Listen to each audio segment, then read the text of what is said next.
Do you think you don't really need to draw from others? If so, how will you ever grow? We are limited by our own knowledge, experience, and perspective, and must draw from others if we are to grow and find new ways to impact what's real for us. We will discuss drawing from others, why it matters, and more on this episode of today's Antidote. Stay tuned for today's Antidote, brought to you by the Renegade Success Network. Today's Antidote features a healthy dose of thought-provoking insights and information for business owners, entrepreneurs, leaders, and nonprofit professionals. Each day since March of 2020, this program has offered that one thing to help you continue on your own unique pathway to success. And now, Renegades, we bring you Bob Graham and Tom Brush. For the show. What do you think, Tom? What was that? Now for the show, it popped into my head like it fit. I think I like da da da da better. I think. Okay. All right. Maybe I have to. Maybe it would grow on me. I don't know. I'm not really sure. All right. I just think after that intro, it's like now for the show is kind of funny. But hey, that's just me. If that's what's real for you, that's okay. We can all draw from that to try to determine how that impacts what's real for us. So, for those of you on the podcast who aren't really sure, Bob, well, actually, you could hear that, he does this little gyration in the morning. And so you could hear that he changed the words that he uses. If you're the first time listening to this podcast ever, you kind of need to watch it to understand exactly what it is he's doing. It's just kind of his way, I think, to get fired up and ready to do our episode. That's it. So we hope that you will pop in and watch the broadcast at some point rather than only spend time with we might need to, it might be one of those things where we could do a collection of all those things that if you are if you're listening to the podcast, you don't get to gain. I think that it's like LinkedIn, when you do your LinkedIn Live and you do the introduction thing and, those kind of things that having a little clip maybe in the show notes might be just so that people are clear on what is going on while they string them all together. Yes, correct. So they can see in their head. Do you ever do that where you're listening to something or reading a book and like you try to imagine what the characters really look like? And then if they turn the book into a movie or whatever, and then you're trying to be like, was that really what I thought they were going to look like? And, again, if you're listening to a podcast, you're like, well, what do the people who are talking really look like? And so Tom looks like Michael Douglas and I look like Ryan Reynolds. I think that's pretty much all you need to know. Okay. I guess. Anyhow, that's a good time to let's go to celebrations. Let's go to celebrations. As we do every day, we celebrate something that's going on. So, Bob, what are you celebrating this morning? I'm celebrating the power of process. I've been working with two companies a lot in the last couple of weeks on building processes that are replicatable so that they can actually train someone to do it without it being like, oh, no, you did that wrong because of this variable. And I'm starting to see the results. I'm starting to see success from it. And it was a tough road because at the beginning, it's like, no, that won't work for every situation. That won't work. And then you whittle it down and you get to the core of the process. And then it's like, well, this works across the board. Yes, it does. And it simplifies things. So I'm celebrating that I've gotten through that tough phase with both these companies, I hope. And we're starting to actually see the benefit of that, implementing very clear processes. What are you celebrating? I am celebrating. I have to celebrate that it's my sister's birthday today. Okay. What's her name?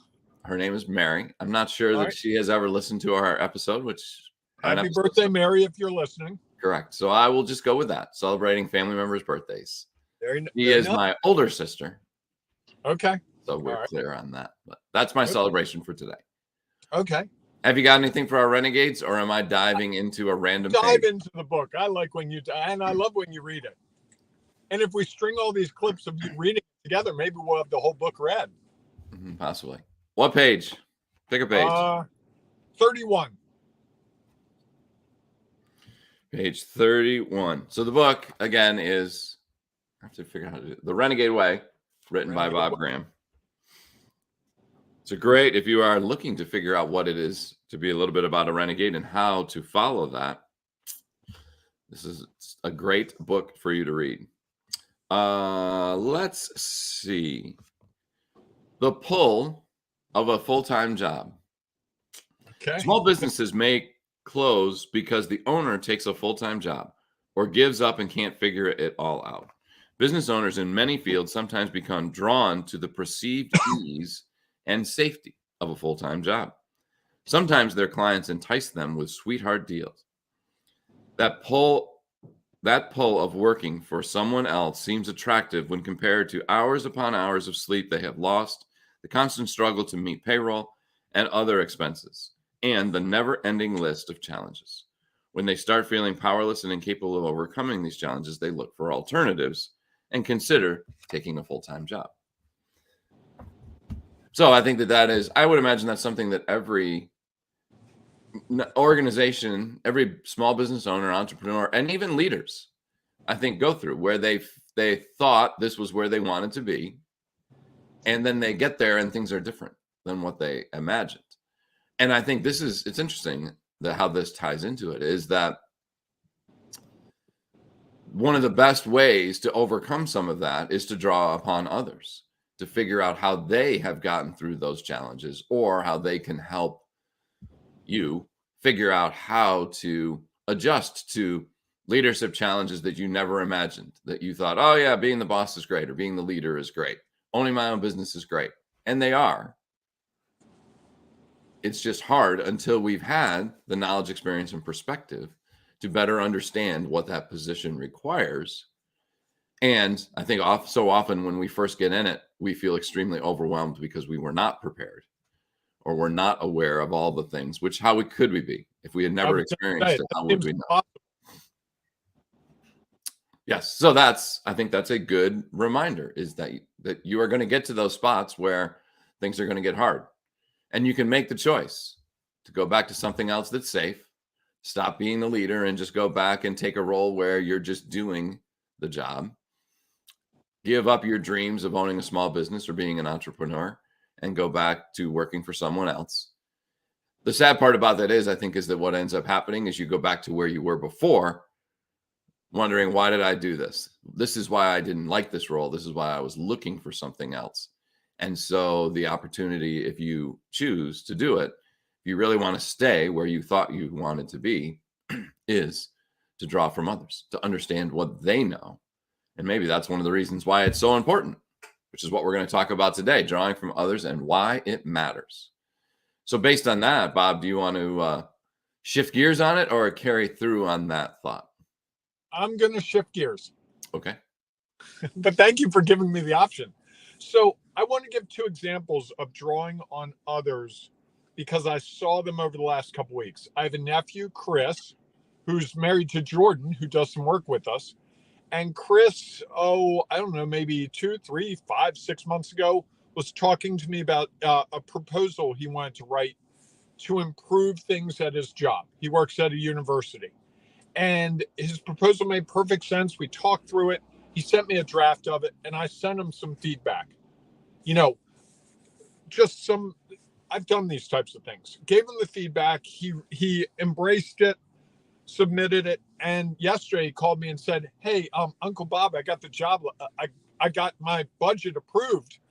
This change is coming. I really thank you for your help. I wouldn't have known about these certain things if you hadn't brought it to my attention. So there's a case where he drew on my expertise and it helped him achieve.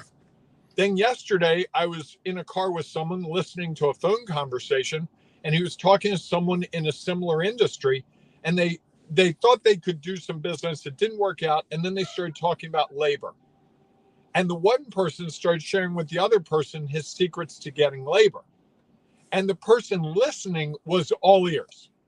Like, whoa, is he really saying this? This is crazy. he was all ears. And that was the thing. It wasn't like, well, that'll never work. This is horrible. He was listening, asking questions, probing, and then said, hey, I'd love to get together with you to talk about this in more detail, because I think I'm going to have questions for you. And the guy was like, oh, that'd be great. I'd love to do it. And so I think one of the things that it brought to my attention is we often feel bad when we're asking for help. We feel like we're imposing upon people. We're demanding something, especially if we're not getting paid for it or they're not getting paid for it. It's like, oh, why would this person do this? But I think of the situation with my nephew where all the work I did, maybe an hour, if we're talking, over 6 months, to get him to call and say, Uncle Bob, I can't thank you enough, was pay enough. And I think we often, and also I think it built a deeper bond between the two of us. And who knows where it goes from here. And I think it's the same thing with that partnership yesterday where they started talking about labor and then they were sharing other things that they each knew. And it wasn't in a I'm better than you way. It was a, hey, here's what's working for me. Have you looked at this? Here's what was working for me. Have you looked at this?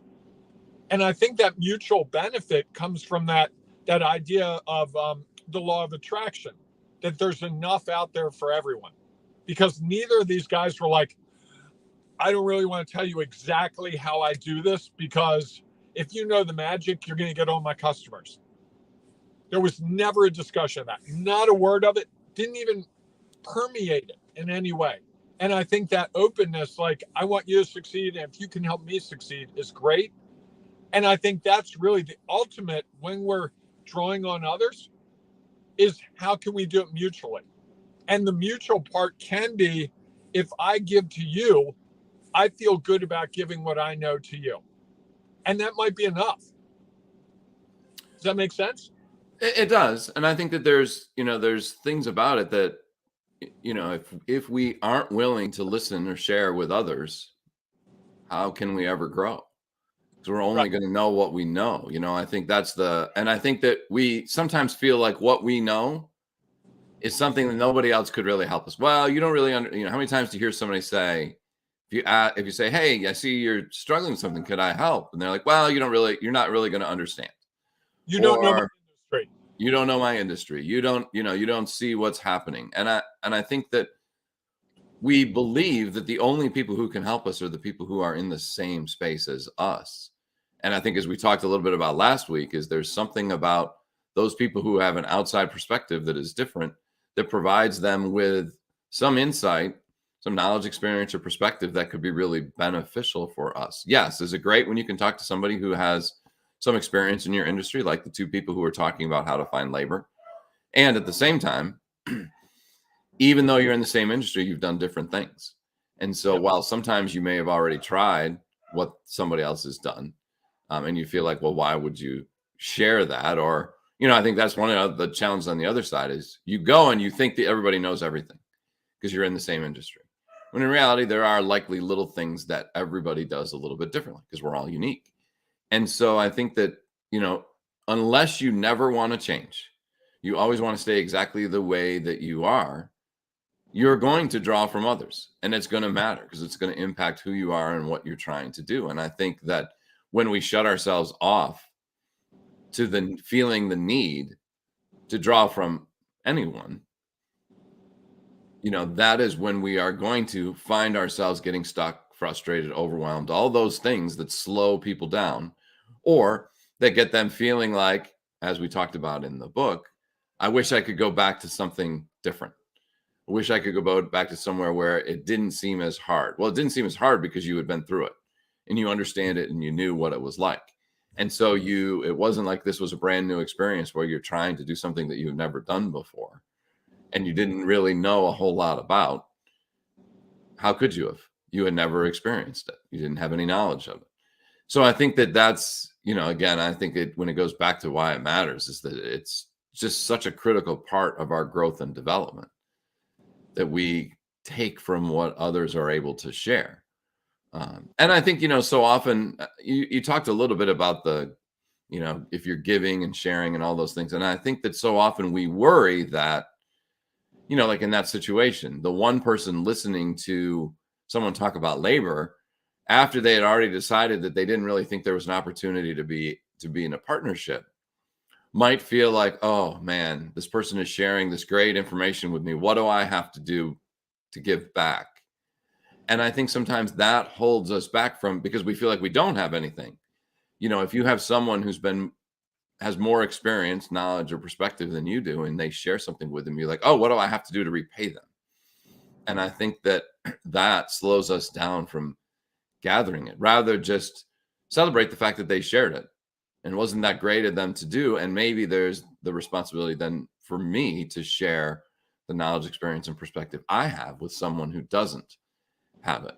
And that might actually benefit them, so that we are all in that space of giving so that others can receive.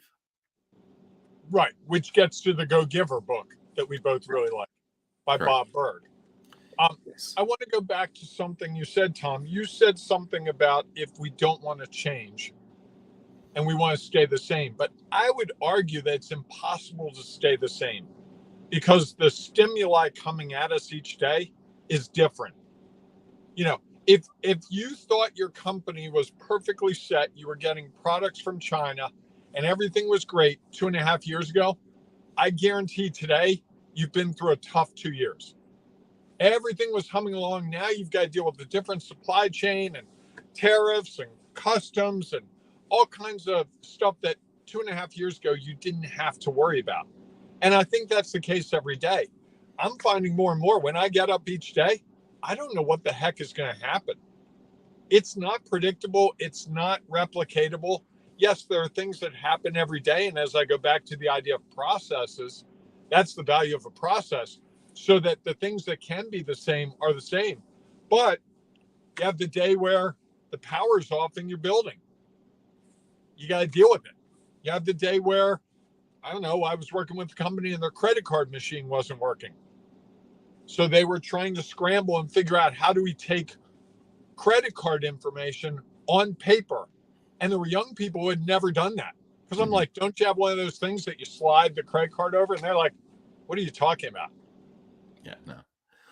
So those are the types of things that you're constantly faced with challenges and changes. So if you think you're going to stay the same, I think you're kind of setting yourself up for getting stuck, getting overwhelmed, or not responding to things that others are going to respond to better. Well, I think that I believe that there are people out there who don't want to change and won't draw anything. They are stuck in the ways that they have, and they don't believe they need whatever it might be, professional development, insight from others, some other perspective. You don't have to look very far in the world today for people who are very set in their ways. And it doesn't matter what anybody else says, shares, what they read, learn, experience. They are not changing, whether that's personally or in business or as a leader. There are definitely leaders out there who are like, this is the way we've always done it, and this is the way we're going to continue to do it. It doesn't matter what happens. It's always worked. And I think that eventually it falls apart, and not always. They may just decide they're last long enough until they retire, and they walk away from that saying, I had it right, that I knew exactly what I was doing, and we did it the same way forever, and it was the only way to do it. And I can't. And usually they end up retiring because someone else wants to change it, or they leave because somebody else is like, yeah, it's time for us to do something different. And they are stuck in the belief that they didn't need to change, that things were really good the way they've always been. So why would we ever change them? And so, yes, I think they are impacted every day by certain things. And yet there is still a number of things within them or within their processes that they don't change and won't change because they don't believe that someone else might have a different perspective that could be of value. Wow, that was depressing, Tom. Well, I mean, I don't think it's everybody. I just think that there are people out there who, and I would say that they aren't depressed. They're very confident that they have the way, that this is this is the way to do it. And everybody else who's trying this, it's something new and it's a fad and it's not gonna last.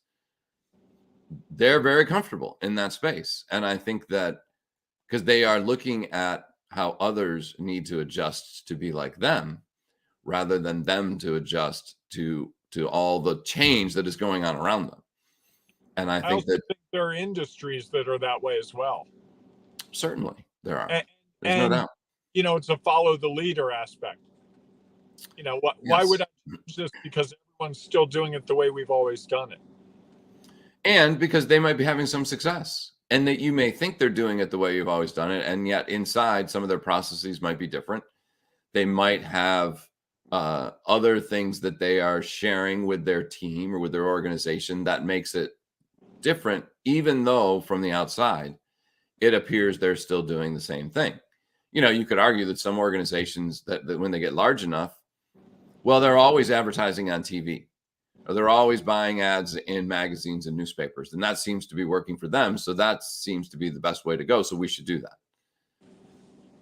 They might also they also likely have very different resources and maybe a different customer base, different clientele. And I think that we just can't always compare. We can do is learn from what they have done and see how that is able to impact what we are doing to consider at least something different.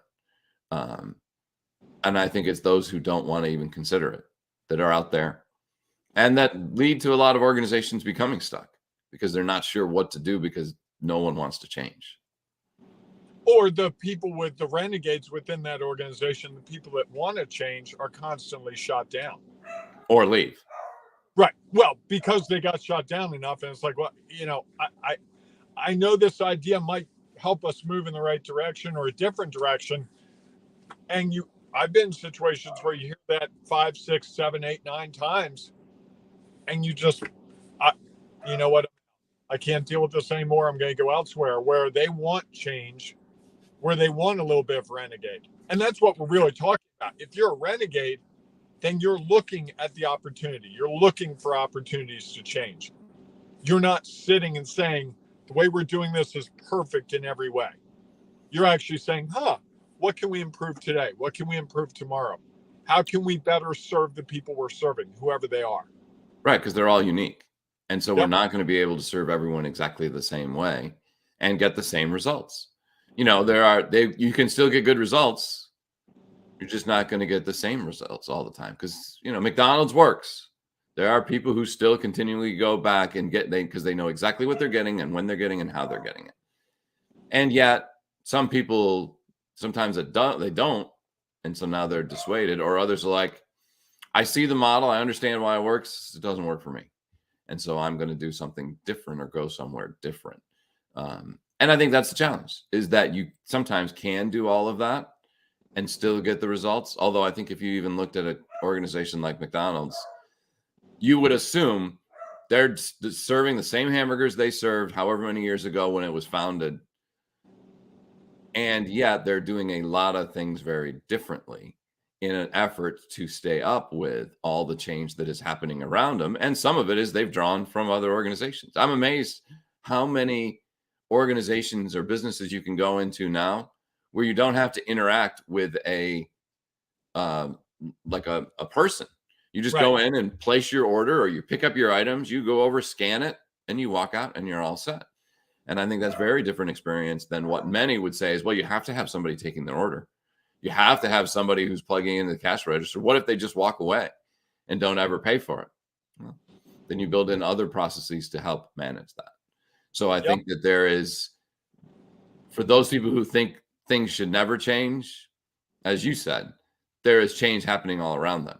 And they are the ones who end up going to be left behind and struggle because they are not willing to adapt to all the things they could draw from others.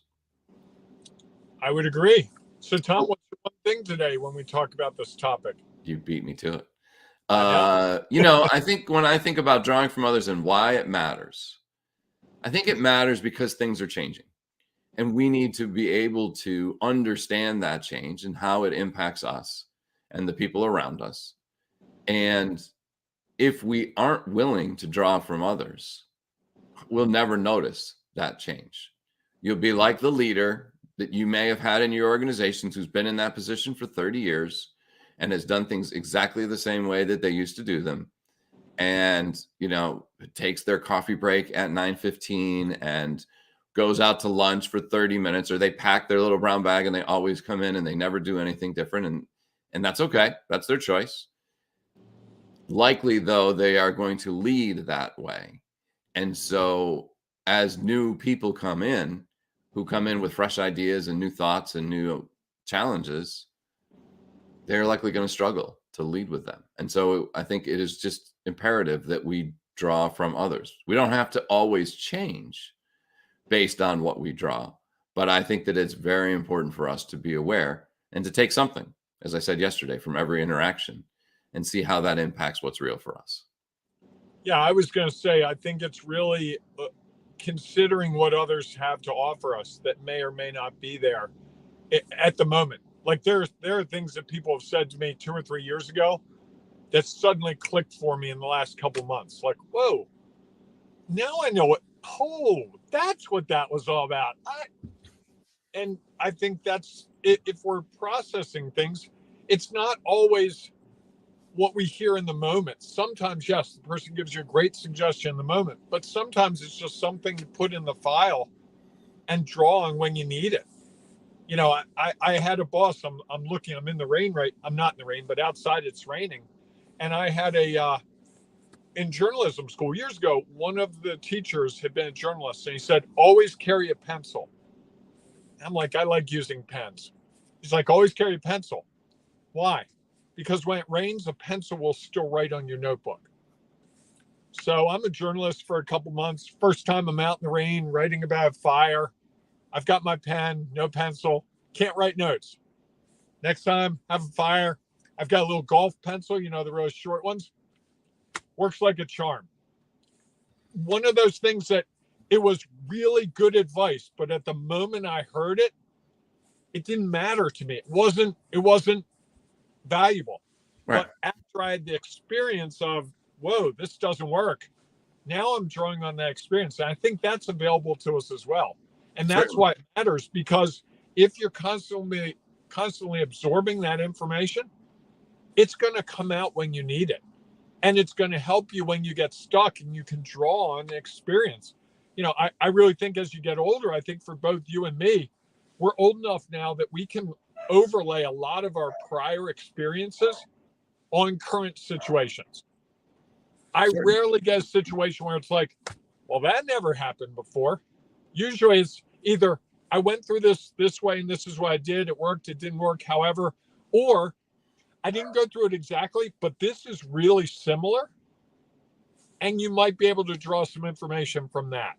Sure. And I think that's the real opportunity that, I'm amazed when people are like, oh, I don't want to sit next to the old guy on the airplane, or I don't want to play golf with the old guy. I love to play with people that are older. If I can play golf with someone older than me and they want to talk, I'm picking their brain. So what would your 30-year-old self have told you if you were looking back? Oh, I should have saved more money. Oh, I should have done this. I should have done that. Should have switched careers when I could have. That's great information. And the person's rarely opposed to sharing it. They're like, you really want to know my perspective? I really do. Yeah, it's helpful. Doesn't mean that you have to imply or act on it. It's just good to be aware of it and understand where that may fit within what's real for you. And it can even be young people. There's a 10-year-old that was critiquing a TikTok video I did. And you might dismiss the 10-year-old's perspective, but it was actually good information. It was like, I didn't even think of that. And I'm like, how do you know this? I watch a lot of TikToks, probably more than you. I'm like, interesting. Well, and I think that they just have a different perspective, right? Right. They are looking at it through a different lens, which allows them to see things that we'll never be able to see. And I think that's the piece that is, again, is so helpful in this, is that others have a different perspective and they have different knowledge and different experiences. And if we choose to ignore that and not take that into consideration, the loss is then ours. And it is consideration. It doesn't have to be action. We're not advocating whatever someone tells you, do it. That's exactly not what we're saying. We're saying quite the opposite.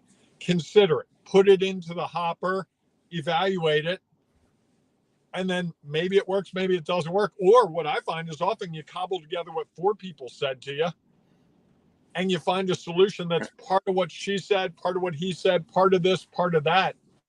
And that's how you go. Sure, because we're all unique, right? And what's going to work for us is going to be very different. But bits and pieces of some things might. And we might find that it works for a little bit, and then we need to modify it because we gain some other bit of knowledge, experience, and perspective. So, great conversation today about drawing from others and why it matters. If you have thoughts and ideas that you'd like to share, please feel free to put it in the comments of whatever broadcast you happen to be watching. If you happen to be listening to the podcast, you can always go to our Ring of Renegades Facebook group and share your thoughts and ideas there. It's easy to do. Just go to Facebook, search for Ring of Renegades. And then if you're not a member, just ask to join and tell us why you're a renegade. And if you are a member, you can just go in, because all week long we'll be talking about drawing from others in there. And there will be opportunities for you to add to a current post or to start your own with a thought or idea that you'd like to share with others. It might just be that thing that somebody out there is desperately looking for, and your knowledge, experience, or perspective will help them take their next step along their own unique pathway to success. So we look forward to seeing you inside that Ring of Renegades Facebook group, or we'll see you tomorrow morning, 8 a.m. Eastern time, for our next edition of today's Antidote. Have a great day, everyone. Hey, embrace the renegade in you and go out and draw on someone else's resources. You'll thank yourself, I promise you. I would also say, if you're in that spot where you're frustrated and uncertain, draw on somebody's resources, because likely they're going to help you see things a little bit differently. And just going back to what you used to do likely is going to get you right back where you were, and the reason that you wanted to try something different. If you keep doing what you're doing, you'll keep getting what you're getting. You know, that's a whole nother conversation. Was one of my favorite sayings, and now I'm not so sure it's true. I think that if you keep doing what you're always doing, you're not going to keep getting, one of my favorite quotes was, if you always do what you've always done, you'll always get what you always got. And I'm now not believing that to be true. I think if you always do what you always did, at some point, everybody else is passing you, and you are not going to get what you always got. You're going to get less. I think I might have found my discovery of the week for Friday. There you go. All right, everybody, have a great day. We'll see you soon. Bye-bye. Thanks for listening to today's Antidote, powered by the Renegade Success Network. The Renegade Success Network helps you confidently create your own unique pathway to success. To learn more about the Renegade Success Network and how you can take your next step, follow us on Twitter, connect on LinkedIn, or join the Ring of Renegades Facebook group. For full details on how you can join our community, go to renegadesuccessnetwork.com. Embrace the renegade in you.